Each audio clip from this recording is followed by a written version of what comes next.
നിങ്ങൾ പറയുന്നൊക്കെ കാര്യമാണ്. പക്ഷെ ഒന്ന് ഓർത്ത് നോക്ക്, ഇത്രയും നന്നായി പഠിക്കുന്ന കുട്ടിയെ ജോലിക്ക് അയക്കുന്നതൊക്കെ വളരെ സങ്കടമല്ലേ?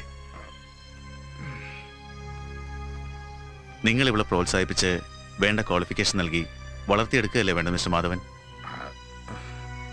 നിങ്ങളുടെ സാമ്പത്തിക ബുദ്ധിമുട്ട് അറിയാവുന്നത് കൊണ്ടുകൂടി പറയാണ്.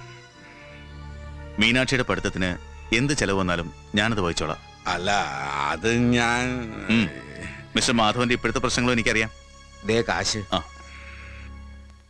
സമയമായി. ഇത് വെച്ചോളൂ. അയ്യോ, സാരമില്ല, ഓ വെച്ചോളൂ. ഈ മദ്യപാനമൊക്കെ നിർത്തി നല്ല രീതിയിൽ കഴിഞ്ഞൂടെ? താല്പര്യമുണ്ടെങ്കിൽ ചെറിയൊരു ജോലി ഞാൻ ശരിയാക്കാം എൻ്റെ കമ്പനി. ശരി സാർ. അപ്പൊ ഞാൻ അറിയിക്കാം.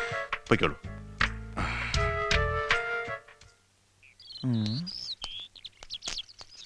ഏ